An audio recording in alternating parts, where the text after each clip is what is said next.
Yes, we are live now. Hello friends, this is Himanshi and I welcome you all on Let's Learn. तो start करेंगे आज का session. सभी को good evening, नमस्कार, राम राम, सत श्री अकाल, अस्सलाम वालेकुम, whatever you feel connected with. समझेंगे व्हाट इज फोनीम, फोनीम्स क्या है, मॉर्फीम्स क्या है, सिंटैक्स, सिमेंटिक क्या है ये चीजें और क्या अंतर है, और फिर कुछ 3-4-5 क्वेश्चंस भी करेंगे. एक नंबर में क्वेश्चन आता ही है आपके इंग्लिश पेडागोजी के सेक्शन में, स्पेशली इन सीटेट. बाकी जहां पर भी इंग्लिश पेडागोजी पूछी जा सकती है ये चीजें पूछी जाती हैं. तो मैं एक बार देख लेती हूँ कि आप लोग लाइव हैं, मुझे देख पा रहे हैं, ऑडियो वीडियो सब कुछ क्लियर है, तो यस करके बताओ एक बार, फिर हम आगे बढ़ेंगे. ऑडियो क्लियर नहीं आ रही है, ये तो बड़ी ही भारी बात है. यदि ऑडियो क्लियर ना आए इस वाले माइक से भी तो ये तो समस्यात्मक बात हो जाएगी. देखना यार, ऑडियो तो क्लियर होनी चाहिए. यहाँ से तो क्लियर है एकदम. बताओ एक बार ऑडियो क्लियर है कि नहीं. यस भर गया एकदम, यस यस यस से. चलिए बहुत बढ़िया, सही है सही है सही है सही है. गुड इवनिंग भाई सभी को. चलिए स्टार्ट करते हैं फिर आज का सेशन. करें स्टार्ट. सब क्लियर है ना. चलो बहुत बढ़िया. नोटिफिकेशन नहीं मिलता यार, पता नहीं ये यूट्यूब का कई बार कुछ इश्यूज हो जाते हैं. ज्यादा चैनल्स आपने सब्सक्राइब किए होंगे या फिर बेल आइकॉन नहीं दबाया हुआ होगा, ऑल नोटिफिकेशन ऑन नहीं किया होगा, तो उस चक्कर में कई बार नहीं जाता नोटिफिकेशन, तो उसको चेक कर लिया करो. बाकी 9:35 9:30 डेली सेशन होता ही है ऑलमोस्ट एवरी डे. चलो स्टार्ट करते हैं आज का सेशन. बहुत बातें हो गई, काम की बात पे आते हैं. ठीक है. Good evening. कैसे हैं आप लोग. अब सारे त्योहार चले जा चुके हैं ऑलमोस्ट. आज सभी को हैप्पी भैया दूज. बाकी अगर मैं बात करूं तो अब थोड़ा सा पढ़ाई की तरफ ध्यान दे लीजिए. कई सारे एग्जाम भी आ गए हैं और कल परसों मतलब 17, 18, 19, 20 मैं सोच रही हूँ 4 दिन AWS के लिए कुछ स्पेशल सेशन रहेगा. प्रैक्टिस सेशंस रहेंगे, आप उनको मैराथन कह लीजिए. और उसको फिर हम क्या करने वाले हैं. ओहो हो, इसकी तो जरूरत नहीं थी. ये कहाँ से प्रकट हुआ, एक मिनट को. हाँ, तो हम अगले 4 दिन क्या करने वाले हैं, AWS के कुछ जो टीचिंग मेथोडोलॉजी वाले क्वेश्चंस हैं उनको डिस्कस करेंगे. और उसके बाद अपनी सीटेट के लिए एक्सपर्ट सीरीज जो है, जिसमें आप CDP तो आप सभी एग्जाम के लिए देख पाएंगे, वो एक अलग तरीके से डिस्कशन होगा. उसमें टॉपिक प्लस क्वेश्चंस, वो थोड़ा डिफरेंट होगा. तो वो हम 21 से मिलेंगे. माहौल बना रहा था ऑडियो की बात बोल के. वाह मानस, बहुत बढ़िया, शाबाश. अगर रोज आने वाले लोग भी ऐसे माहौल बनाएंगे तो क्यों दुखी करते हो भाई. देखो एक बार, अब फोनीम, मॉर्फीम, सिंटैक्स, सिमेंटिक ये क्या होते हैं, यहाँ आ जाते हैं. सेशन पसंद आए तो लाइक शेयर सब्सक्राइब आप बिना कहे कर दीजिएगा. कुछ प्लेलिस्ट के लिंक मुझे शेयर करने हैं टेलीग्राम पर, वो मैं कर दूंगी, मुझे याद है, भूली नहीं हूँ, है ना. लेट्स लर्न स्क्वाड आप सर्च करके ज्वाइन कर सकते हैं. बाकी प्रैक्टिस आपकी मैशअप सीरीज में ठीक ठाक हो रही होगी, ऐसी मैं उम्मीद करती हूँ. ठीक. पहला जो टर्म है, इंग्लिश पेडागोजी के कुछ टर्म्स हैं जिनमें से ये एक है. पहला टर्म है फोनीम्स, जिनको ध्वनिम कह देते हैं हिंदी में. If I am not wrong तो ध्वनिम कह देते हैं. फोनीम्स या फोन वर्ड जहां भी आ जाए, मैंने आपको कहा है बहुत बार, उसका मतलब है साउंड से रिलेटेड है. फोन मतलब साउंड से रिलेटेड है. ठीक. तो स्मॉलेस्ट यूनिट ऑफ साउंड कह सकते हैं. स्मॉलेस्ट यूनिट ऑफ साउंड, ध्वनि की सबसे छोटी इकाई, चाहे वो च हो, फ हो, थ हो, क हो, कुछ भी, जो भी एक साउंड बनाए, सबसे छोटी यूनिट जिसको हटा दिया जाए तो साउंड नहीं रहेगी, ये कह सकते हैं हम, फोनीम कहलाती है. अगर मैं बात करूं फोनीम की, तो जनरली हम कहते हैं टोटल फोनीम्स होते हैं इंग्लिश में 44, यानी 44. फोनीम्स कितने हैं जनरली अगर हम देखें, 44 फोनीम्स हैं.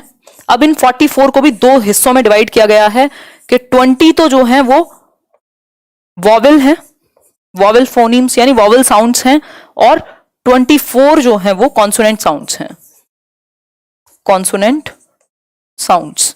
ठीक. तो कई बार पूछ लेता है इंग्लिश में कितनी ध्वनियां हैं, कितनी साउंड्स हैं, तो 44. अल्फाबेट कितने हैं, जस्ट 26. सॉरी, अल्फाबेट तो एक ही है, लेटर्स कितने हैं, 26. इन 26 लेटर्स से कुछ 44 ध्वनियां बन रही हैं, और उसमें भी 20 वॉवेल की साउंड है और 24 कॉन्सोनेंट की साउंड है. तो हम कह सकते हैं 5 लेटर वॉवेल के AEIOU 20 ध्वनियां प्रकट करते हैं, और 24 कॉन्सोनेंट 21 कॉन्सोनेंट लेटर्स से 24 साउंड बनती हैं. ठीक हो गई बात. तो हम ध्यान रख सकते हैं कि सबसे छोटी इकाई ध्वनि की, साउंड की, क्या कहलाएगी, फोनीम कहलाएगी. तो कई बार पेपर में दे देता है च, फ, थ, ये क्या है, तो ये किसका उदाहरण हुए, फोनीम्स का उदाहरण हुए, कि सबसे छोटी इकाई इसमें क्या है, फोनीम कहलाती है. साउंड की यानी ध्वनि की सबसे छोटी इकाई, अगर उसे हटा देंगे तो कोई ध्वनि नहीं बचेगी. ये च की साउंड नहीं बचेगी यदि CH को नहीं जोड़ूं तो. ठीक. कैट में जो ये साउंड है क की, ये C के कारण है, तो ये ध्वनिम हो गया हमारा, क्या है ये, फोनीम कहलाया. ठीक. अब इसमें भी फिर जो आपके वॉवल साउंड्स हैं इसमें भी अलग अलग तरह की हैं, डिफ्थोंग है, मोनोफ्थोंग है। डिफ्थोंग वो जो डबल वॉवल की साउंड आ रही हो तो डिफ्थोंग कहलाएगी, मैंने कल परसों डिस्कस किया था। ठीक, मोनोफ्थोंग जो है सिंगल साउंड है आपकी। क्लियर हो गई यहां तक की बात? मुझे लगता है यहां तक की बात क्लियर होगी कि फोनीम क्या है, स्मॉलेस्ट यूनिट ऑफ साउंड है, ध्वनि की सबसे छोटी इकाई को फोनीम यानी ध्वनिम कह रहे हैं हम। सिंपल बात, इंग्लिश में कितने फोनीम्स हैं? 44, जिसमें से 20 वॉवेल साउंड है और 24 कॉन्सोनेंट साउंड है। फोनीम को आप साउंड भी मान सकते हो, स्मॉलेस्ट यूनिट ऑफ साउंड। ये अलग अलग तरह के फोनीम आप देख पा रहे हो। ये एस फोनीम है किसमें? Set, tap. ये आप एग्जाम्पल के लिए अपनी पीडीएफ मिल जाएगी आपको टेलीग्राम पे, बाकी अदर पीडीएफ्स भी मैंने शेयर की हैं टर्म्स की। देखिए फिर नेक्स्ट आपकी एक चीज आती है मॉर्फीम। लास्ट में इनसे रिलेटेड क्वेश्चन करेंगे एक एक। मॉर्फीम की यदि मैं बात करूं तो मॉर्फीम क्या है? स्मॉलेस्ट मीनिंगफुल यूनिट है, मतलब इसको और तोड़ा जाएगा तो मीनिंग नहीं बचेगा एक तरीके से। तो सबसे छोटी मीनिंग की एक यूनिट कह सकते हैं हम मॉर्फीम। पढ़ सकते हैं हम, यहां पे लिखा हुआ है a morpheme is the smallest meaningful unit, मतलब मीनिंगफुल यूनिट स्मॉलेस्ट। और फोनीम क्या थी? साउंड की सबसे छोटी इकाई। जरूरी नहीं उसका अपने आप में कोई मीनिंग हो, ठीक। तो smallest meaningful unit in a language या फिर smallest meaningful combination of sounds, जिसका कुछ एक कॉम्बिनेशन बने मीनिंगफुल। मान लीजिए अन ही है, यूएन, इसका अपने आप में इंडिपेंडेंट मीनिंग है कि नहीं ये मैटर नहीं करता, लेकिन आपको ये पता है कि ये यूएन यदि किसी वर्ड के आगे लगाओगे तो क्या बन जाएगा? उसका मीनिंग चेंज हो जाएगा। और वो कैसे चेंज होगा ये भी आपको पता है। यदि यूजुअल के आगे अन लगा दूं मैं, यदि यूजुअल के आगे अन लगा दिया जाए तो अनयूजुअल बन जाएगा। दैट मीन्स जो चीज यूजुअल नहीं है। तो सबसे छोटा कॉम्बिनेशन जिसकी वजह से मीनिंग चेंज हो जाए फिर तो कह सकते हैं तो यूजुअल। अब ये वर्ड से कैसे अलग है? वर्ड और मॉर्फीम्स कैसे अलग हैं? वर्ड का हमेशा अपना एक इंडिपेंडेंट मीनिंग होगा ही होगा, है ना। वर्ड का अपना एक हमेशा इंडिपेंडेंट मीनिंग होगा ही होगा, लेकिन यहां पर क्या हो सकता है? जरूरी नहीं है कि इंडिपेंडेंट मीनिंग हो। जैसे अनयूजुअली एक वर्ड हो गया,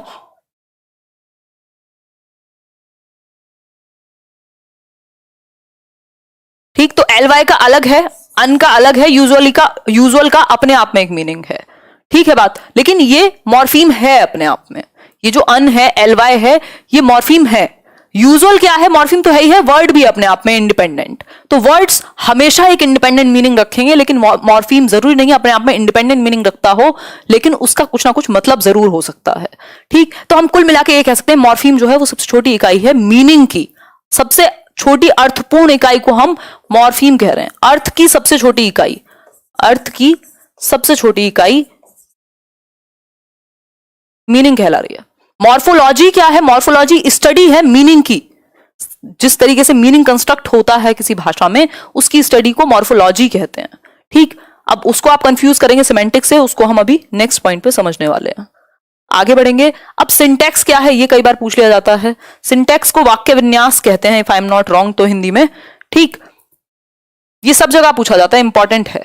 जी शिवांगी मैं अच्छी हूं। सिंटैक्स की यदि बात की जाए तो इसको वाक्य विन्यास कह देते हैं।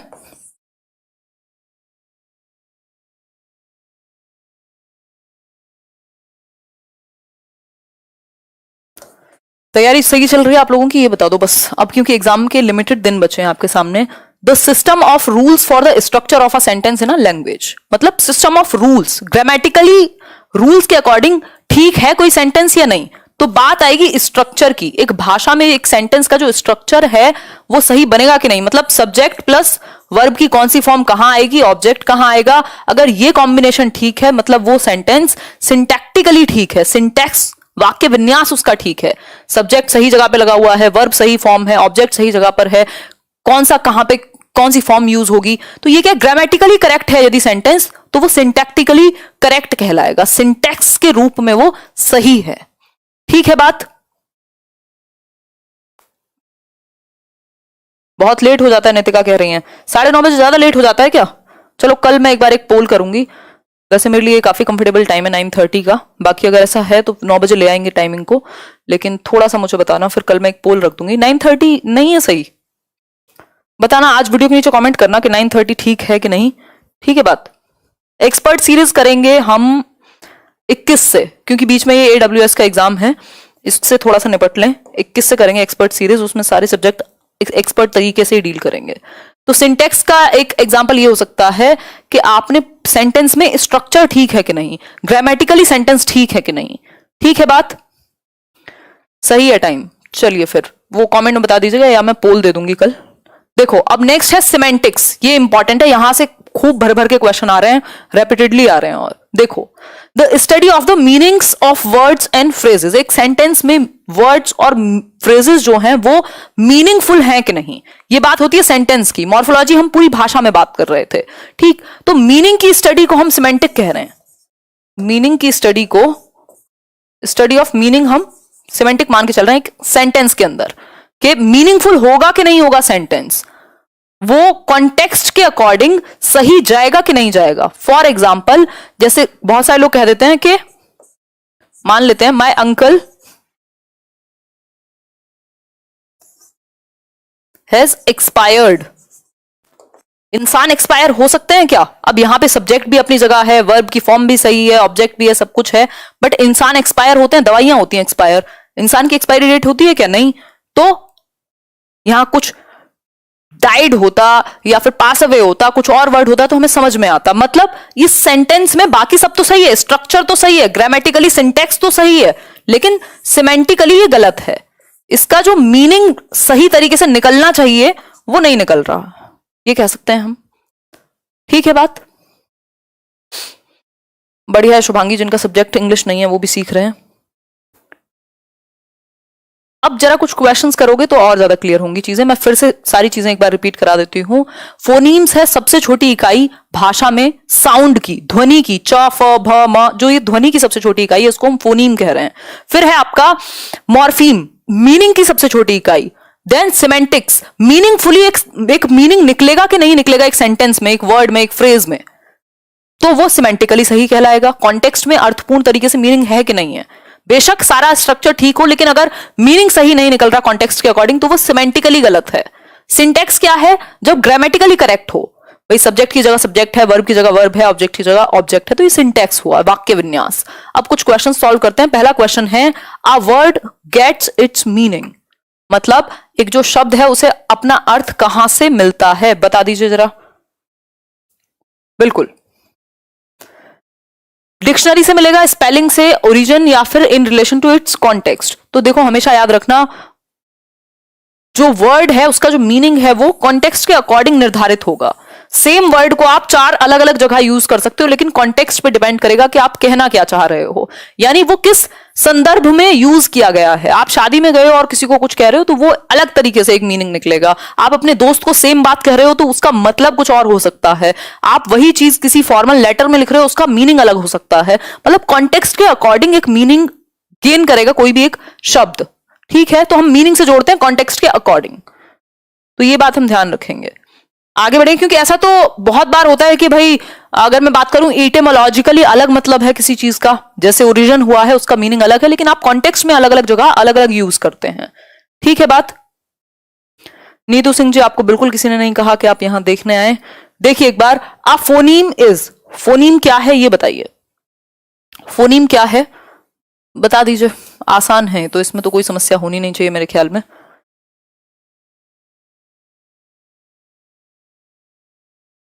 बिल्कुल रचना जी, डेली कुछ कुछ पढ़ेंगे तो एड ऑन ही होगा, वो नुकसान नहीं देगा, उससे फायदा ही होगा। अच्छा, लाइक भी नहीं दिख रहा आजकल, कोई बात नहीं, वो हो जाता है कई बार, टेक्निकल प्रॉब्लम्स होती हैं। बाकी लाइक शेयर कर देना। देखो फोनीम क्या है, single unit of sound. Diphthong तो डबल यूनिट, मतलब एक तरीके से डबल वॉवल साउंड हो गई, तो सिंगल यूनिट ऑफ साउंड को हम फोनीम कह रहे हैं, ध्वनिम कह रहे हैं, ध्वनि की सबसे छोटी इकाई को। आगे बढ़ेंगे नेक्स्ट क्वेश्चन पे, इनसे रिपीटेड क्वेश्चंस आते हैं सेम। ये क्वेश्चन और देख लो एक बार, the sentence madam drives a bicycle. Sentence है मैडम जो कि सब्जेक्ट हुआ, ड्राइव्स वर्ब हो गई, अ बाइसिकल ऑब्जेक्ट में काउंट कर लीजिएगा, है ना। ये इसमें कहीं गलती है कि नहीं ये पहचानना है आपको, बताइए इसमें कहीं गलती है कि नहीं ये बता दीजिए कष्ट करके थोड़ा सा। हमारे पास इंग्लिश नहीं है तो क्या क्लास लगाएं, हिंदी है मैम। मुकेश जी टेंशन मत लीजिए, ये लास्ट क्लास है इंग्लिश पेडागोजी की, बहुत रेयर ही कुछ टर्म्स बचते होंगे जो कभी मैराथन में करा दूंगी। बताइए, अशोक सही है, ओहो हो राहुल, क्या हो गया? 8 PM रखिए क्लास यार, 8 बजे तो दूसरी क्लास होती है। 9 बजे ही करेंगे, धीरे धीरे अगले महीने से कर देंगे 9 बजे का टाइम। देखिए एक बार आंसर कीजिए। आप लोग डी कह रहे हैं ज्यादातर लोग। अरे नहीं यार, semantically as well as syntactically. Syntax में कहां प्रॉब्लम है ये बता दो मुझे, है अंग्रेजों, बताओ जरा समस्या कहां है इसमें। Correct syntactically but semantically incorrect, ये ऑप्शन सही होगा सिंपल। भाई सिंटेक्स जो है इसका वो सही है, सब्जेक्ट प्लस वर्ब प्लस जो भी एक स्ट्रक्चर होना चाहिए, ग्रामेटिकल स्ट्रक्चर में कोई प्रॉब्लम नहीं है। मैडम ड्राइव्स अ बाइसिकल में स्ट्रक्चर में प्रॉब्लम थोड़ी है, मीनिंग में प्रॉब्लम है। ये सिमेंटिकली गलत है, अर्थ के हिसाब से ठीक नहीं जा रहा। जो अर्थ, जैसे मैंने अभी एक्सपायर वाला एग्जांपल दिया था, इंसान एक्सपायर थोड़ी होते हैं, तो उसके अकॉर्डिंग वर्ड सही यूज नहीं हुआ, सिमेंटिकली गलत है, अर्थ पूर्ण नहीं बन रहा ठीक से। कैसे? ड्राइव आप 4 व्हीलर को करते हैं जिसके ऊपर आप मतलब अंदर आप बैठे हुए हैं एक तरीके से, चाहे वो आपकी कार हो, ट्रक हो, वॉट एवर इट इज। लेकिन जब आप 2 व्हीलर या उस तरीके से कोई घोड़ा भी है इवन जिसके ऊपर आप बैठे हुए हैं, तो वो राइड करेंगे आप। तो मैडम राइड्स अ बाइसिकल होता है तो हम मान लेते। तो सिमेंटिकली ये गलत है, सिंटैक्टिकली ये ठीक है। सिंटैक्ट का मतलब है यहां सिंटैक्स के रूप में, वाक्य विन्यास स्ट्रक्चर के रूप में तो ये सही है। तो इसमें बहुत लोग कुछ भी टेढ़ा मेढ़ा बताते रहते हैं, बट इसका आंसर जो है वो ए होगा। ठीक है, मैडम राइड्स अ बाइसिकल। और अगर पूछ लिया जाए मीनिंग की स्टडी को क्या कहते हैं लैंग्वेज में, जनरली पूछा जाता है, तो सिमेंटिक्स आपका सही आंसर होगा। नीतू सिंह को क्यों ब्लॉक कर दिए?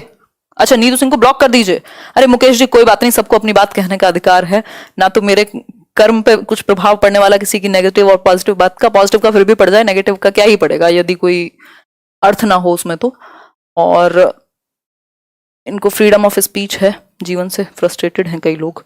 खैर, तो ये छोटी सी बात हुई, ये पीडीएफ मैं शेयर कर दूंगी, एक बार रिवाइज कर लीजिएगा। 1 नंबर का क्वेश्चन कम से कम भी बन जाएगा इस सेशन से, छोटा सा सेशन है। पीडीएफ आपको मिल जाएगा टेलीग्राम चैनल पर, और भी कुछ इंपॉर्टेंट लिंक्स हैं जो आज रात को मैं शेयर कर दूंगी। और कोई समस्या हो तो बता दीजिए। लाइव चैट थोड़ा थोड़ा पढ़ने में ठीक रहता है, मतलब लाइव का मतलब ये है ना कि मैं बीच बीच में आपके भी कुछ कुछ कमेंट्स पढ़ लूं। बाकी 2437 लोग देख रहे हैं, 1700 लोगों ने लाइक किया है, क्या समस्या है? लाइक शेयर तो कर दिया करो जब आते हो देखने। तो इसी फ्रीडम ऑफ स्पीच का सब एडवांटेज लेते हैं। ये बात सही है शुभांगी, कई बार अच्छे कमेंट्स भी नहीं देख पाता है इंसान, सच की क्वेरीज भी नहीं देख पाता है कई बार फालतू के कमेंट्स के चक्कर में। करियर पे कब होगी क्लास? प्रगति आई होप कल से होगी, आज वहां छुट्टी थी, मुझे भी नहीं पता था, मुझे लगा आज क्लास है ना, कोई दिक्कत नहीं। अब हम कल मिलेंगे, और कल जहां तक है AWS की CDP करेंगे, पेडागोजी वाला पार्ट, और वो आप सभी अटेंड कर सकते हो, चाहे आप रीट की तैयारी कर रहे हो, एमपीटेट की, क्योंकि कॉमन क्वेश्चंस हैं। तो वो हम करने वाले हैं अगले 4 दिन तक, क्योंकि 21-22 को उनका पेपर है AWS वालों का, और बहुत ज्यादा डिमांड कर रहे हैं आप लोग। उसके बाद हम सिर्फ सीटेट को टारगेट करेंगे, उसमें CDP वाला सेक्शन सब देख सकते हैं, बाकी अदर सब्जेक्ट्स फिर सीटेट के लिए काम के होंगे। थोड़ा सा डिफरेंट तरीके से होगी एक्सपर्ट सीरीज, उसको फॉलो कीजिए, पेपर निकल जाएगा। ठीक है बात? चलिए फिर, मैं एकदम अच्छी हूं मैम, चाहे जो टाइम हो which suits you, we are ready to study under your guidance with great enthusiasm, we are all with you ma'am, love you ma'am. Thank you so much Komal, अच्छा लगता है यार, आप लोगों ने कल भी काफी सपोर्ट किया रेमो सर के सेशन में भी, और अच्छा लगता है कमेंट्स पढ़ के, या जो भी एक फीडबैक होता है वो हमेशा अच्छा लगता है, और मैं कोशिश करती हूँ हमेशा टाइम टू टाइम इंप्रूव करने का। Thank you so much. और आज हम लोग जहां तक है 50,000 होने वाले हैं इंस्टाग्राम पे भी, हालांकि मैं बहुत ज्यादा यूज नहीं करती हूँ, बट डालती रहती हूँ जब भी थोड़ा बहुत समय लगता है ना। खैर, और बताइए कोई और समस्या? बाकी अपने विचार कमेंट्स में बता दीजिएगा। 9:30 रखेंगे फिर इस मंथ का टाइम, नेक्स्ट मंथ से 9 बजे कर देंगे। ठीक है, कोई और समस्या? शुभम बोल दीजिए, शुभम बोल दिया जी। ये सीटेट के ही काम का है ये सेशन। यूज स्लो मोड, यार तेजी से निकल जाते हैं क्वेश्चंस। कॉन्ग्रेचुलेशंस फॉर व्हाट, बताइए जरा। अरे मोहित, कुछ नहीं रखा इन बातों में। चलो टेक केयर, ध्यान रखो अपना, बाय, कल मिलते हैं। यार सबको खुश नहीं किया जा सकता, कुछ लोग हमेशा दुखी ही रहेंगे, है ना। आप कितना भी कोशिश कीजिए, मैं कितनी भी कोशिश करूं, अब ना तो हर एग्जाम के लिए मैं अकेले डिस्कस कर सकती हूँ हर सब्जेक्ट, तो जितना कर रही हूँ इतना एटलीस्ट उतना तो देखो। चलो टेक केयर।